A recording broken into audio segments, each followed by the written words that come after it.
मोदीजींनी लोकांना सल्ला दिलेला आहे की ऑइल वगैरे कमी वापरा, त्याच्यावरून ते भरपूर ट्रोल झाले. पण मोदीजी काही चुकीचं सांगत नाहीत, कारण परिस्थिती तशी आली आहे.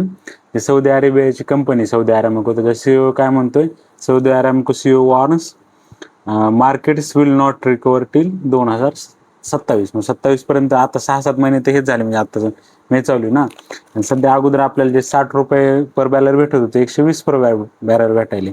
आणि ह्याच्यामुळे काय होईल, एक तर गव्हर्नमेंटनं टॅक्स कमी केला ऑइल कंपन्याचा, त्यामुळे गव्हर्नमेंटला दररोज 400 करोडचा लॉस आहे आणि ऑइल कंपन्याला जवळपास 1000 करोडचा लॉस व्हायला दररोज. तर बघू शकता टाइम्स ऑफ इंडियामध्ये ह्याच्याबद्दल डिटेलमध्ये लिहून आले.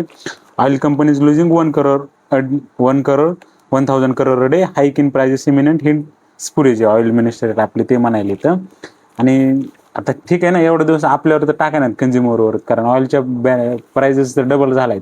पण हे जर असंच चालू राहणार असेल आता, तर सौदी अरामको जगातली सगळ्यात मोठी ऑइल कंपनी, तिच्या सीईओ जर म्हणणं असेल की 2027 संपेपर्यंत पण हे होणार नसेल, म्हणजे आता 1-1.5 वर्ष जर अशाच प्राइजेस वाढणारे असतील, ते अल्टिमेटली रोल कंझ्युमरवर टाकणार ना तो बर्डन.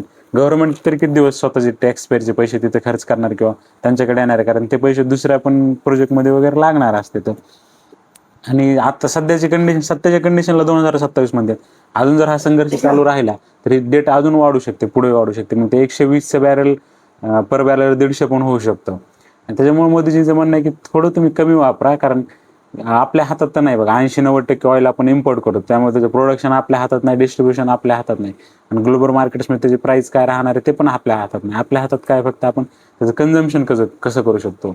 आणि त्यांनी स्वतःच्या कॉन्वॉयमध्ये स्वतः पण मेजर घेतली आहे. PM cuts convoy government department to adopt austerity measures. त्यांच्या कॉन्वॉयमध्ये ते म्हणजे इलेक्ट्रिक गाड्या ॲड करा किंवा 50% कमी करा जे असेल ते.